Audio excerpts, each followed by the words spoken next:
दिनों बाद तुम्हारे हाथ की चाय पिए बेटे। खाना भी मैं आप दोनों को अपने हाथों से बनाकर खिलाऊंगी। बेटा मैं सोच रहा था कि क्यों ना हम एक नौकर रख लें,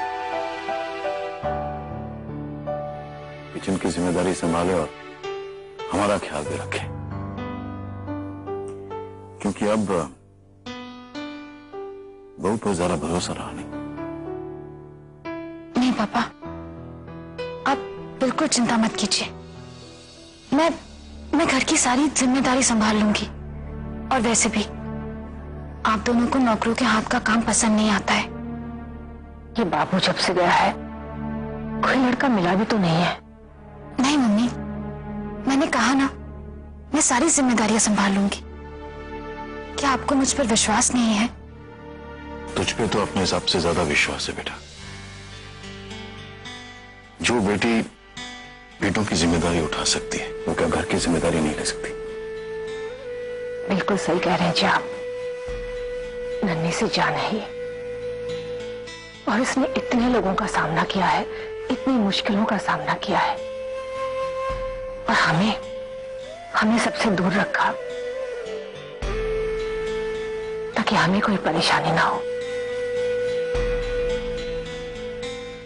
कहते हैं बेटे घर का चिराग होते हैं, लेकिन हमारे बेटे वो चिराग हैं जो घर में रोशनी तो दूर घर को जला देंगे।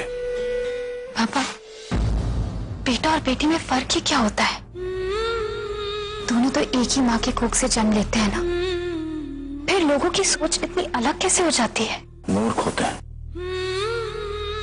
अगर मैं अपने बेटों पर भरोसा करता तो ये आशियाना टूट चुका होता। दामिनी बेटा, तूने अपनी जिम्मेदारी बहुत अच्छी तरह से निभाई है। अब हमारी बारी है। नहीं माँ, मेरी शादी के बारे में सोचिए भी मत। पापा, अभी ये लड़ाई खत्म नहीं हुई है। जब तक देवराज अपने दिमाग से आशियाना हथियाने का ख्याल छोड़ नहीं देता, तब तक मैं भी शादी के बारे में सोच नहीं सकती।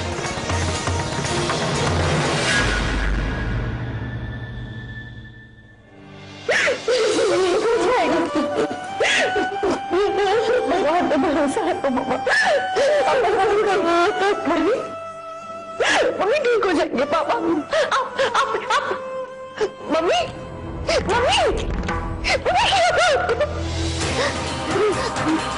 क्या है आपको? देखो ना मम्मी को क्या हो गया? क्या हो गया? पता नहीं इनको क्या हो गया। अचानक रोते बेहोश हो गई। आप जल्दी जाके डॉक्टर को बुला के लेकर आइए। अच्छा ठीक है। Mummy please.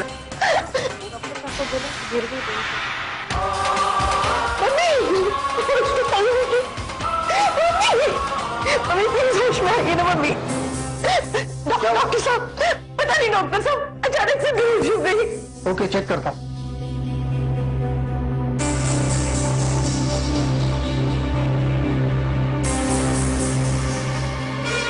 कुछ ज्यादा टेंशन लेने से थोड़ा बेहोश हो गई, अभी होश आ जाएगा थोड़ी देर।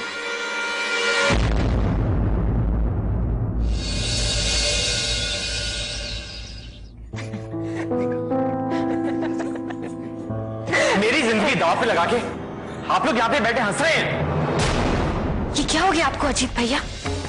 ये आप कैसी बातें कर रहे हैं? मैं ठीक कह रहा हूँ। मेरी दिव्या के साथ शादी हो जाती और मैं उस घर का दामाद बन जाता तो आप लोगों को क्या प्रॉब्लम थी? हम लोगों को कोई तकलीफ नहीं है।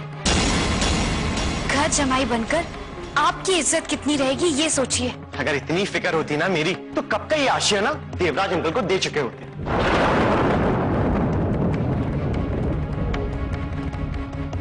ये आशियाना सिर्फ एक घर नहीं है, तुम्हारे दादाजी की निशानी है, उनका मान सम्मान है। तो उनकी समाधि बना देते उस घर को।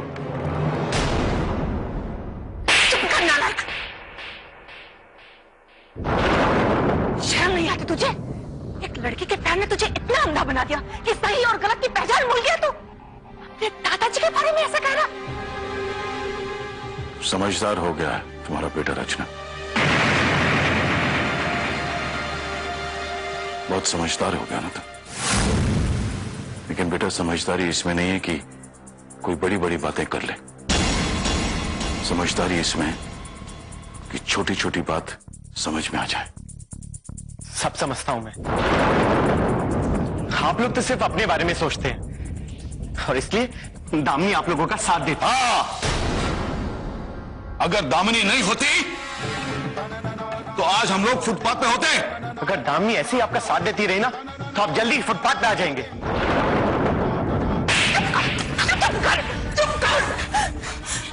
बस मम्मी जी बस।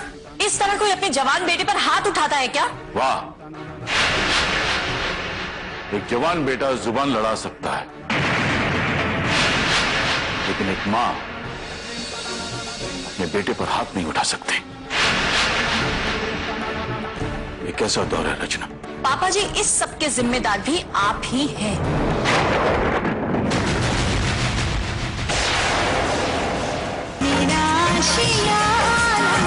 पापा जी, इस सब के जिम्मेदार भी आप ही हैं। इस घर में जो भी समस्याएं हो रही हैं, वो सब इस आशियाना की वजह से। नहीं, ये सब लालच की वजह से हो रही है। तुम लोग इंतजार कर रहे हो कभी आशियाना दिखे, कब तुम्हारे हाथ में पैसे आए। हाँ, सही कह रही हैं आप। और अगर ये बात जानते ही हैं, तो इसका फैसला क्यों नहीं कर देते आप? फैसला करने तो देवराज भी निकले थे। क्या हुआ उनके साथ? आज वो हॉस्पिटल में है। कहीं आप लोगों के साथ भी वैसा ही कुछ ना हो जाए। दामिनी! कृष्णा, खबरदार, कहीं ऐसा हो कि ऐसी गलती करने के बाद तुझे जिंदगी भर पछताना पड़े। देख लिया अजीत, यहां तुम्हारी बातों का कोई असर नहीं होने वाला। तो क्यों इनके मुंह लग रहे हो तुम? तो क्या करूं मैं? जाओ जाकर दिव्या से शादी कर लो, क्योंकि इस घर में तो अब हमारा कोई भला होने वाला नहीं है।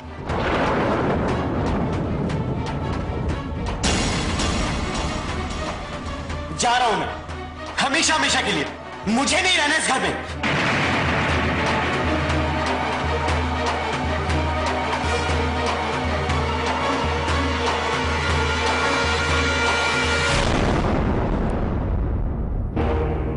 क्या हुआ डॉक्टर साहब, कैसी तबीयत है उनकी? अभी तक तो होश नहीं आया। डॉक्टर साहब, पापा ठीक तो हो जाएंगे ना? भगवान पे विश्वास रखो, सब ठीक हो जाएगा।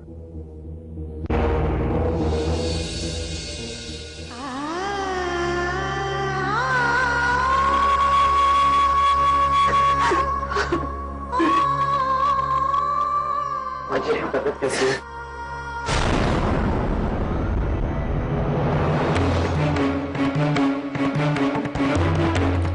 वैसे ही है।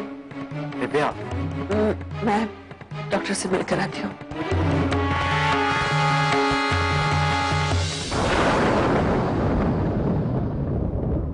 बोलो, अगर तुम ये कहने आए हो कि मैं तुम्हें माफ कर दूं, तो वो नहीं हो सकता। और अगर ये कहने आए हो कि तुम दोबारा ऐसा नहीं करोगे, और ये बात मैं डाइजेस्ट नहीं कर सकती, क्योंकि प्यार करने वाला ना कभी झूठ बोलता है और ना ही कभी धोखा देता है, और वो भी उससे जिससे वो सच में प्यार करता है। क्योंकि प्यार करने वाला ना झूठ बोलता है, ना धोखा देता है, और ना ही कोई बात छुपाता है। और तुमने जो हरकत की है, वो तो मुझे बोलने में भी शर्म आती है। कह चुकी कि अभी भी कुछ कहना बाकी है। हमारी उस दिन की बातें और आज की सारी बातें मैं चुपचाप सुनता रहा, क्योंकि मैं जानता हूं तुम अपनी जगह पे सही थी। सिर्फ एक ही बात सोच रहा था, तुम्हारे दिल में मेरे लिए सिर्फ और सिर्फ नफरत है। दिव्या, एक पल के लिए सोच के तो देखती, जो वक्त हमने साथ गुजारा था वो धोखा नहीं था, वो नाटक नहीं था। दिव्या, कहीं ना कहीं कम ही सही, मगर प्यार तो था। जो आज मैं कहने जा रहा हूं तुम सोच भी नहीं सकती, लेकिन सुनने से पहले और सुनने के बाद एक बात दिमाग में रख, तीन चीजें कभी वापस नहीं आती: वक्त, जान और प्यार से बिछड़ना। कहीं ऐसा ना हो कि दिव्या कि हम पछताते रहे, तड़पते रहे, रोते रहे, और वो वक्त कभी वापस ना। मैंने अपना घर छोड़ दिया है और घर से ये सोच के नहीं निकला हूं कि दिव्या मुझे अपना लेगी और मैं उसके साथ रुक जाऊं, बल्कि मैं अपनी सच्चाई और दामिनी की कहानी बताने आया हूं। दिव्या, ध्यान से सुन। दामिनी सिर्फ और सिर्फ आशियाना को बचाना चाहती है और आशियाना को बचाने के लिए वो कुछ भी कर सकती है। दिव्या, अगर हमने शादी नहीं की तो दामिनी की जीत होगी। सोच लो हमें क्या करना है।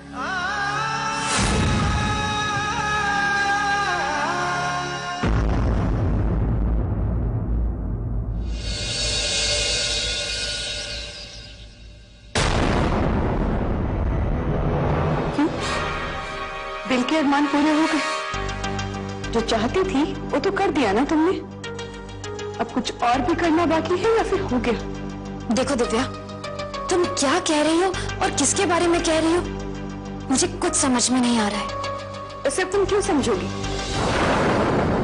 कत्ल भी करती हो और हाथ में तलवार भी नहीं। डायलॉग बाजी बंद करो और खुलकर कहो कि क्या कहना चाहती हो। तो तुम खुल के सुनना चाहती हो तो सुन। आज मेरे पापा ये जो जिंदगी और मौत से लड़ रहे हैं ना, उसकी जिम्मेदार कोई और नहीं है बल्कि सिर्फ तुम हो दामिनी।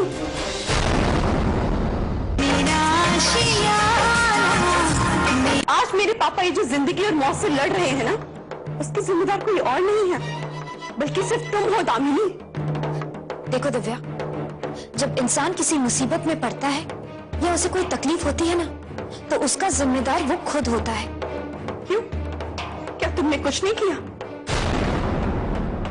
यहाँ पर गलती मेरी है या तुम्हारे पापा की, इसके बारे में तुम खुद पता कर सकती हो अगर तुम पुरानी बातों को याद करो तो। मुझे कुछ याद नहीं करना है, और याद करूं भी क्यों? क्योंकि मेरे पापा की कोई गलती नहीं। देखो दिव्या, नाक आंख के बहुत करीब होती है, इसलिए उसे देखने के लिए आईने की जरूरत पड़ती है।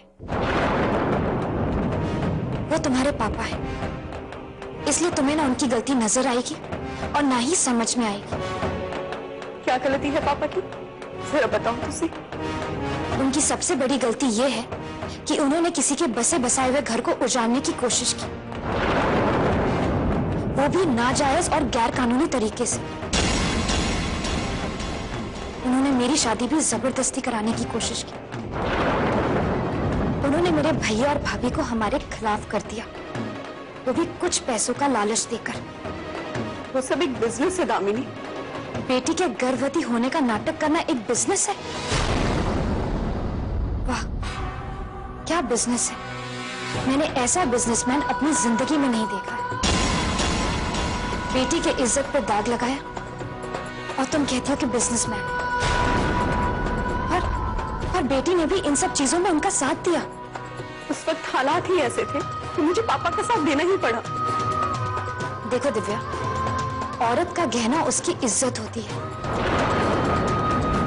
उसी पर दाग लगा दिया तुम्हारे पापा ने। और तुम कहती हो कि ये बिजनेस है। ये बिजनेस नहीं, सौदा है। तुम्हारे पापा एक बिजनेसमैन नहीं है, वो एक बहुत बड़े सौदागर है जो पैसों के लिए कुछ भी कर सकते हैं। और जब उन्हें कामयाबी नहीं मिली तो हॉस्पिटल पहुंच गए। जब वो ठीक हो जाएंगे तो उनसे जाकर पूछ लेना कि सच्चाई क्या है। मुझे पूरा यकीन है कि अब वो तुम्हें सब कुछ सच सच बता देंगे, फिर आकर तुम मुझसे बात करो। चलो अब तुम यहां से जाओ। आऊंगी दामिनी, और जरूर आऊंगी। अगर मेरे पापा को कुछ भी हुआ ना दामिनी, आऊंगी, जरूर आऊंगी, लेकिन सिर्फ तुम्हें सबक सिखाने।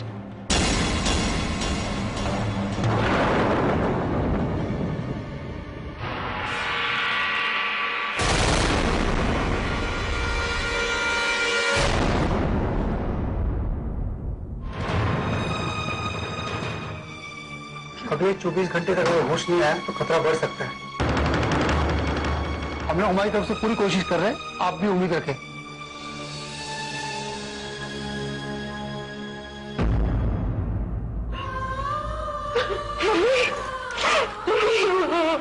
आप रोइए मत मम्मी, पापा पापा ठीक हो जाएंगे। आप बस हौसला रखिए, प्रार्थना कीजिए मम्मी, पापा जरूर ठीक हो जाएंगे मम्मी। पापा बहुत जल्दी अच्छे हो जाएंगे ना, फिर हम सारे घर चलेंगे।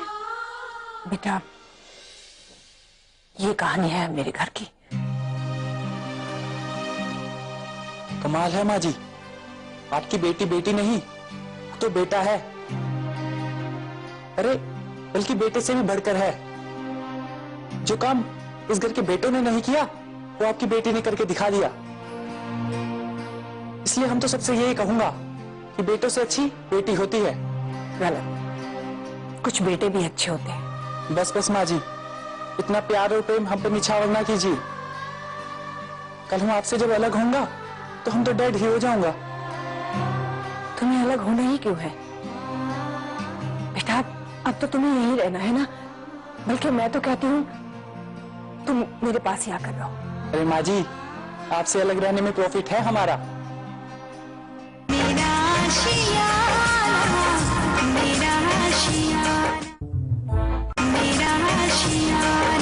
अब तो तुम्हें यही रहना है ना। बल्कि मैं तो कहती हूँ तुम मेरे पास ही आकर रहो। अरे माँ जी, आपसे अलग रहने में प्रॉफिट है हमारा। एक तो आपकी याद आती रहती है और हमारे हार्ट में ना आप सब लोगों के लिए प्रेम जागता रहता है। तूने मेरी कोख से जन्म क्यों नहीं लिया? कल मंदिर जाऊंगी तो पूछूंगी भगवान से। अरे माँ जी, आप रो काहे को रही हैं? तू भी तो रो रहा है पगले। अरे हम कहाँ रो रहे हैं माँ जी? अरे देखिए, कहाँ रो रहे हैं हम? No crime. तुम भी कमाल के हो, तुम्हारी इंग्लिश भी। अरे माँ जी, अंग्रेजी बोलना पड़ता है, नहीं तो लोग तो ये सोचेंगे ना हम एजुकेशन नहीं है। तो ठीक है ना माँ जी? हाँ बेटा, बिल्कुल ठीक है। अरे माँ जी, अब आप चिंता मत कीजिए, हम आ गया हूं ना। और वो यमराज है ना, देवराज। बात तो एक ही है माँ जी, वो काम तो यमराज का ही करता है ना। अब देखिएगा, ना तो वो यमराज आपका आशियाना हटेगा और ना तो आपके बहू बेटे आपका विरोध करेंगे। बेटा, जब किसी का घर जलता है ना तो उसे बचाने के लिए जब कोई उस आग में कूदता है तो वो भी जल जाता है। मैं नहीं जलूंगा माँ जी, आपका और बाबूजी का आशीर्वाद है ना, वो कवच बनकर हमारी रक्षा करेगा। बस बस माँ जी, अब और आंसू मत बहाइए, नहीं तो फिर हम भी रो दूंगा।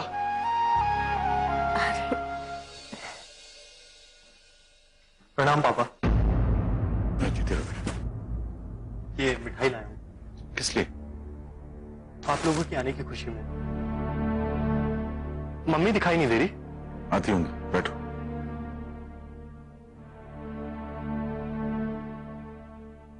पापा, मैं देवराज के यहाँ नौकरी नहीं कर रहा अब। पता तो चला होगा ना आपको? हाँ, पता चला था। अब क्या कर रहे हो? पापा, एक बहुत अच्छी नौकरी लगी है मेरी, मल्टीनेशनल कंपनी है और सैलरी भी बहुत अच्छी है, सारी फैसिलिटीज भी मिल रही हैं। बढ़िया। मैं आप लोगों के आने का ही इंतजार कर रहा था। क्यों? आगे की बात करनी है आप लोगों से। किस बारे में? मेरी शादी के बारे में। कोई अच्छी सी लड़की ढूंढ लो और शादी कर लो। पापा, दामिनी से अच्छी लड़की मुझे कहाँ मिलेगी? देखो बेटा, हमने तो बहुत कोशिश की कि तुम्हारी शादी दामिनी के साथ हो जाए, लेकिन अफसोस किस्मत को मंजूर नहीं था। अब अगर आगे किस्मत में होगा तो तुम्हारी शादी दामिनी के साथ जरूर हो जाएगी। लेकिन कब तक? अगर तुम 20-25 साल इंतजार कर सकते हो तो मैं तुमसे शादी जरूर करूंगी। दामिनी, ये मेरी जिंदगी की बात है और तुम मजाक कर रही हो। विवेक, इतना कुछ हो गया, अभी भी तुम उम्मीद लगाए बैठे हो। उम्मीद ही तो है मेरे पास, उसे भी छोड़ दूं? प्रणाम मम्मी। मम्मी मेरी बात जरूर समझ पाएंगी। जी करो बेटा। रचना, ये तो अभी भी इंतजार कर रहा है दामिनी के लिए।